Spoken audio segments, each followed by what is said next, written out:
Tell us a little bit about your history as a luthier and also what you did to get into the business of designing products, and tell us a little bit about some of the companies that you've worked for in the past. I started, of course, like doing repairs in a repair shop, a music store. And as that progressed, I basically had a pretty good clientele of people. And Kramer, I guess, at that particular point in time was on their heyday of bursting out with the invention of, Floyd Rose invented the tremolo. And that's during the original time when Eddie was... A locking tremolo. Correct. Tremolo was around forever. Correct. And Eddie Van Halen, I guess, Floyd took it to him and presented it to him, but Eddie basically got behind the tremolo 100%. It launched the Kramer Guitar Company, at which point they started a custom shop, and I was brought in to basically manage and run that custom shop, and I had 7 great guys under me. And from there, it just progressed on. And we came up with a Ritchie Sambora guitar for Kramer, 3 pickup, stars. Ritchie got behind that. We ended up getting into some other aspects of building with Vivian Campbell, who's now with Def Leppard, who was with Whitesnake, with a gentleman by the name of Buddy Blaze. And Picchio turned around, and we just opened up a wide spectrum of guitar players. And you're very good friends and personal friends with Ritchie Sambora with Bon Jovi, correct? Right. Ritchie yes. and I have a joint venture in the guitar right now that's doing fairly well. He has a Martin guitar also. I had some years with Stuart Spector building basses with him. He's a friend. We fish together when we can. And I work with Michael.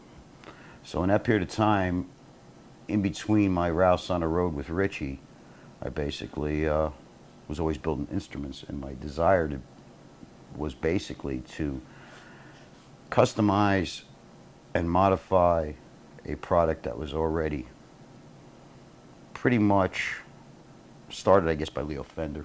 Correct, right. Leo launched with a Stratocaster and a Telecaster, but everybody else was basically taking these instruments and bringing them into me and saying, I'd like to put a humbucker in this 1960 guitar, and it just broke my heart. I said, I cannot turn around and cut this up, put a Floyd Rose on this. I'd rather make you something, or we'll get something.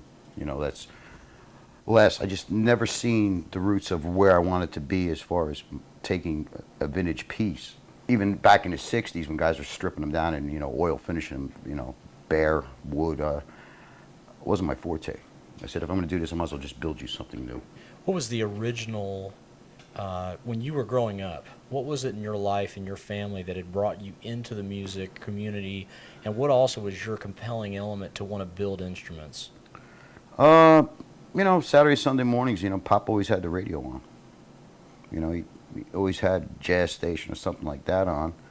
I pretty much played football and everything else like I guess every normal kid does in America, baseball, whatever. But I played, I did well. Always had a first love of guitar. As far as, sitting around, I always wanted to do something with my hands. I basically never wanted to just sit around idle and watch TV and, Sure, right. So I picked up the guitar. My dad come walking in the door one day with it. Pretty much everybody's nightmare, Sure. A Tysko, boardwalk guitar. I was from New Jersey. I live in upstate New York now, but it was basically like, hey man, give this a shot.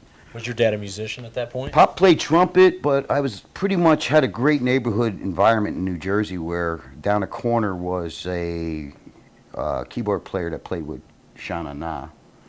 The drummer from the original Strangeloves band who did I Want Candy lived across the street, and he actually gave me that first guitar. Gave it to my dad, said, give it to the kid. Wow. And then down the street, Joe Long from the Four Seasons literally lived. So it was like, hey man, we go down to his house, and he was always really cool with the kids. We were, you want to play? Come on in here. So that's how basically it started. I had Benny Harrison from Shana Na, keyboard player. I had Tommy Kobus, the drummer from the Strangeloves, across the street. And down the street I had Joe Long from the Four Seasons. So I had a pretty good, versatile group of guys. To help you along as you started your Exactly. career. I mean, come on. You had the Four Seasons with harmonies. Right. You had Tommy with the Strangeloves, who had a great drum beat for those days. Sure. And then, Sha Na Na, which was a totally different animal. And then it broke, with Hendrix. Jimmy was like, Are You Experienced? Bam. That came out, and it was Meet the Beatles. And which way do you want to go? And then Cream came out with like, I think Fresh Cream was the first record that hit about Correct. the same Yes, time, that's right. and it was like, this is some great stuff. Where do you feel guitar playing is going right now? And how do you feel your relationship with Ritchie Sambora is actually maybe going to help that? He's obviously a very big presence right now in rock music. Ritchie's a phenomenal guitar player. I mean, he's in my mind, or in that ain't in my mind. I mean, I know he is because I've been around him long enough to know that the man is. And a you've very toured with him versatile for guitarist, years. Yeah. which the world really doesn't know. Yeah. The man can play blues. He can play classical. If you listen to some of the records that, in this business, Fender will call an artist, can you play on this? So there's comp records out by different artists. Taylor, I mean, he's done some accomplished stuff with Don Was. Yes, sure. And a bunch of people. That's like, wow. The man can play. Yeah. What you hear sometimes out on the mainstream is It's totally not. opposite of what he was really capable Correct. of doing. I feel that he is not an underrated guitarist. People just don't understand where he's at. And the full concept of who he Correct. is as a player. Correct. I mean, it's like Steve Vai years ago. People didn't really realize he was with Frank Zappa. Yeah. You know what I mean? That's right. And, once people realize and really study the artist and get to know who they are and do some history on it, rather than where he is or where he is as far as, with what he's doing in his life, then you pretty much understand the concept. There's some great guitar players out there, Buddy Guy, I love listening to Buddy Guy. He's a friend of mine. He's a phenomenal guitar player. And man, I mean, besides being a great guitar player, the man can sing. Yeah, absolutely. His soul there. Billy Gibbons, he's a phenomenal guitar player. What do you feel about right now in terms of the new players that are coming out? Do you think that they obviously have a lot to learn from the players of the past, or they're just forging new territory that's the same thing that these other iconic players had when they were starting out? No, I think basically a lot of these guys today are doing a great job, and what they believe in their soul is what's got to come out of their hands. Correct, right. And if that's what they believe in and what they want to emphasize and bring across, it's them. Right, okay. You can't live in the past.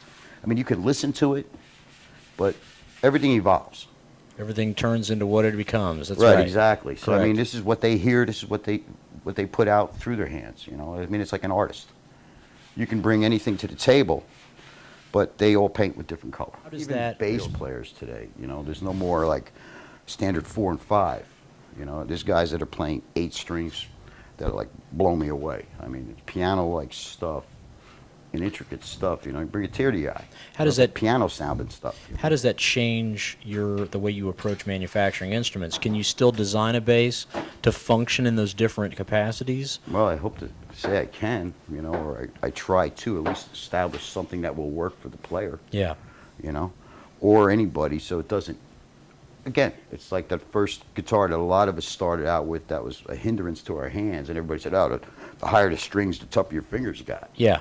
But yet you talk to somebody today that's a / bass player, guitar player, and they'll say, the more I play the bass, my attack is different than the guitar. Yes. So my finger, It's totally gets different. compensated. Yeah. My hands hurt. Right. So what you're trying to do is actually make something that plays and works efficiently for the individual. Yeah. There's different neck widths you have to work with. There's different scale lengths that certain individuals like that they feel comfortable with. Sure. So.